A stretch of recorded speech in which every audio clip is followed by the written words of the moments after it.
Good morning everyone. So last time we have seen the two main type of energy, which is the kinetic energy and the potential energy. Not only that, we have seen some of the sums related to it. Now today we are going to see the different types of energy which are generally can be a kinetic energy or a potential energy. Generally, if you list out some of the energy, then you can say that the energies are like a wind energy, right? A solar energy, nuclear energy,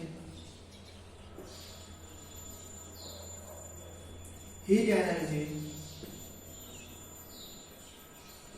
electric energy, etc. So generally these type of energies can be a potential energy or a kinetic energy. If you are thinking about the wind energy, then it is due to the kinetic energy. So it is a one type of kinetic energy. Like that, the solar energy is the potential energy. Right?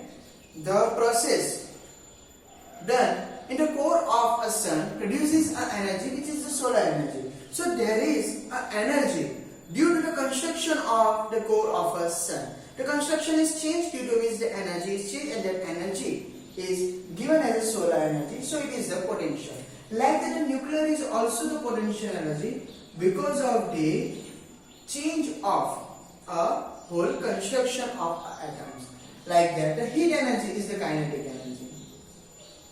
Due to the motion of electrons or the motion of any molecules, when they strike with the another one, during that time the heat is produced. So heat is the kinetic energy. Like that, the electric energy is also a kinetic energy. So you can say that all the types of energies, either a kinetic energy or a potential energy, so they are related to each other. Now the main topic is that after that, it is a law of conservation of energy. The law of conservation of energy.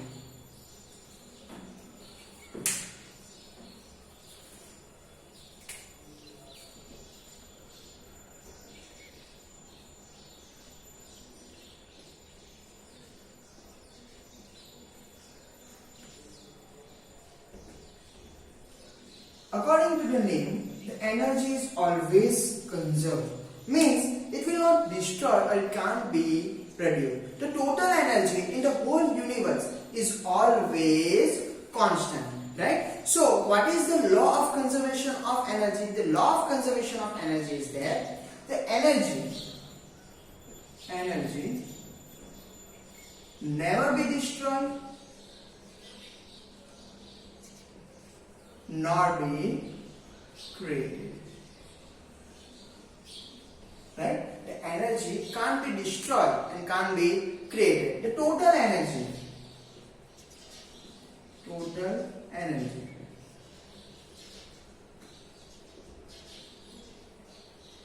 in universe remain constant. Only energy can be converted from one to another form. So the energy can't be destroyed, never be created, right? But the energy can be only converted from one form to the another form. Like if there is a wind energy, if you use that wind energy, then it can be converted into electric energy. The energy which is exactly used is always converted into other type of energy.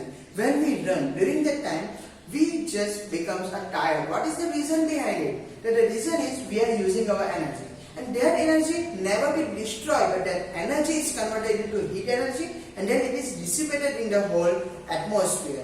It means it is not destroyed, but actually it is converted from one to the another form. So whenever the electricity is used by you, if you use it in a fan, during that time the two energies are produced. First is the wind energy that you need, and the second is the heat energy that you do not need. So that electric energy is converted into heat energy and the wind energy. and the amount of the total energy, that means wind energy plus heat energy, becomes exactly the electric energy. So the energy never be destroyed. Not only that, we can't create the energy. That we always think that we produce electricity, right? With the help of the water in a hydro power plant, in a wind power plant, that we are producing the electricity. It is not a right answer, because that the electricity is not produced. Actually, electricity is produced, but the energy is not produced. We are just converting a wind energy to the electric energy. The energy is not produced, but it is converted from the another type of energy. Generally, in a hydro power plant, when the water is stored at some height, it has a potential energy. When this water flows with a high velocity, there is a high kinetic energy, and due to that kinetic energy converts into a electric energy. So we are not producing an energy, but we are just converting the electric energy from the kinetic energy of water. And that kinetic energy comes from the potential energy of water, which is stored at some height. And for storing it, we have to do some of the works. Understand? So like that the energy is always converted from one position to the another position. For an example, if we are thinking that there is one object, right, with a mass m, and it is slightly thrown, or you can say that it is freely falling from some height. As it is at some height on an initial position, that we have just hold it before falling. So according to the holding, the velocity is 0, initial velocity. And as you know that the free falling object has initial velocity 0. So its initial velocity is 0. So you can say that the value of the kinetic energy is 0. Understand? It's a 1/2 mv square, where the v is 0. So the kinetic energy is 0 because object is steady now. Understand? Because we have just hold it. But it is at a maximum height, because now when we free fall it, during that time always its height decreases at each and every second, because it comes near to the ground. So at here it is the maximum height. So according to that height, its potential energy is the highest, which is mgh. When you just freely fall it, right? When you just remove it, you are not using any power, any force, but due to the gravitational force, it just comes down. During that time, at each and every second, its velocity increases and its height decreases. As you know that in chapter number 10, we have seen that when you free fall the object, it accelerates. It means at each and every second, its velocity increases by 9.8 meter per second. At each and every second. If it is 0, then in 1 second it becomes 9.8, in another second it is 19.6, in another second it is 29.4. Means at each and every second its velocity increases by 9.8 meter per second. So according to it, you can say that whenever you free fall the object, at each and every second its velocity increases by the same amount. Not only that, its height decreases with the same amount also. So as the height decreases, the velocity increases. So you can say that the potential energy is converted into kinetic energy. Because height decreases, that potential energy decreases according to mgh, h is less, right? So like that, the potential energy decreases and the kinetic energy increases. So you can say that the potential energy is converted into kinetic energy. So whenever you take the sum of this kinetic energy and potential energy at each and every position, at the top, the total is mgh. After 1 second, total will be the same. After 2 seconds, after 3 seconds, the total energy is same. Because the same amount of potential energy is converted into kinetic energy. So you can say that the potential energy plus the kinetic energy is the constant. And this addition is known as mechanical energy. That the mechanical energy is equal to the potential energy plus kinetic energy. Understand? That the mechanical energy is the potential energy plus kinetic energy. So here it is, the law of conservation of energy, that the energy never be destroyed nor be created. The total energy in the universe is always constant. Only the energy can be converted from one form to the another form, which is known as the law of conservation of energy.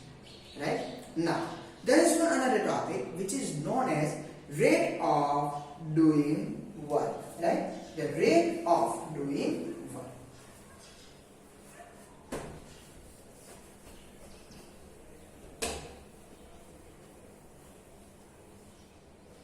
The rate of doing work is the term that allows you to which object or what things that the services are more gratefully or gracefully. If you have two machines in which one of the machine gives you or doing a work like it produces 25 things in a 1 second, and another machine which can do 30 pieces in a 1 second. For which machine that you choose for that? Then you always think that you have to buy the machine which do a more work, understand, in the same amount of time, which is known as the rate of doing work. That how much work is done by that object in a same amount of time. If it is higher, then you can choose that one. If the one is less, then you do not want to take that one, because working is less. How can you use that thing, right? So the rate of doing a work is one of the term that you gives the chance to which one is better than the other one, right? So the rate of doing work.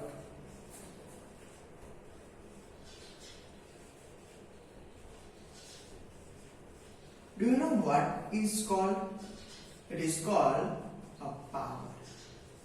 The rate of doing work is known as power. The rate of doing work is known as power. So generally, you always choose that machine or a person who has a more power. If you take an interview and there is 3 candidates, right? All the candidates have a different abilities, but in a one point that your company is doing just a one job and you want that person for doing that job, and whenever you take interviews during that time, you have to think about the power of ability of that person, that which one can do a better than the other one, and your company will shine like a sun, a rising sun. Understand? So for that, you have to check that how the rate of the ability of that object or that person, that what type of abilities and how much work is done by that person in a particular time, right? Which allows you to choose the person, and which is the power. That what type of power that person achieved in his whole life, and it gives the chance to take that thing that other one wants also. So it's a power of the person, object or anything, which is the rate of doing work. The rate of doing work is known as power. So the power. So the power is equal to work done by time, because it is a rate. Whenever you take a rate, during the time will be a denominator. Power is denoted by P, the word is W and the time is T. So the P is equal to W by T. The SI unit of power. That you know that the SI unit of work is joule and for time is second. So the SI unit of power is joule per second. But for the James Watt, this one is known as watt, which is denoted by W. So the power is generally measured in watt, which is the SI unit of power, which is the SI unit of power. That the power is generally measured in a watt, right? Sometimes we are using a kilowatt and something like that also, because kilowatt is the bigger unit of the power. A kilowatt, like for a meter it is a kilometer, for gram it is a kilogram, like that. Here it is a kilowatt, and as always we have seen that the kilo, when converted into anything, you have to multiply by 1000. So the 1 kilowatt is equal to 1000 watt. So here it is the here it is the power, which is the rate of doing work. So the rate of doing work is known as power. That the power is equal to work done by time. So the P is equal to W by T. That the W stands for the work and the T stands for the time. Right? And the SI unit, for SI unit you have to put the SI unit of W and the T. The W is the work, which is joule, and the time for the second, which is known as watt due to this one, that person. Right? So the power, the SI unit of power is watt, and the bigger one is the kilowatt, and the 1 kilowatt is equal to 1000 watt. So here it is the theories of this chapter. All the theories are completed. Now the sums related to these topics we will see in the next lecture. Right? Today we have just seen the types of energy and the law of conservation of energy and the electric power. I am just repeating all of them. That the types of energies are, so many types of energies are present in around you, right? That you can see, like light energy, solar energy, wind energy, electric energy, right? All these type of energy can be either a kinetic energy or a potential energy. They are the form of kinetic or a potential energy, right? So the main are potential and the kinetic. They can be in a different types of form, and just because of that they have given a name according to the working of it, or that you can sense of it, like a light energy can be produce a sensation in your eyes, so you have to just take it as a light energy. The heat energy always sends to your body, so you are taking as a heat energy, something like that, according to its appearance, according to its working, and something like that. You have just given a name of all of them, but it is one type of kinetic energy or a potential energy. Then the law of conservation of energy, that the energy never be destroyed nor be created, but it can be only converted from one form to the another form. The total energy in the universe is always same. So energy never be converted. If you tries to, energy never be destroyed or produced, right? So whenever you just say that some of the energies produces, like electric energies produces at here, it means it is just converted from the one form to the another form, right? Then I have given one example of it, that when object is free falling from some height and something like that, right? From that you can easily understand the conservation of energy, law of conservation of energy. Then we have seen the power, the rate of doing work, that the rate of doing work is known as power. So the power is work done by time. So it's a W by T. At where if you put the SI unit of W and the T, then you get the SI unit of power, which is joule per second. But for the James watt, we have just taken as a watt. So the power unit of SI unit of a power is a watt, which can be denoted by W. Right? You can use a higher unit of it, then you have to take a kilowatt. Then the 1 kilowatt is equal to 1000 watt. So here it is the topics that we have seen today. Now the another topics that we will see in the next lecture. Thank you.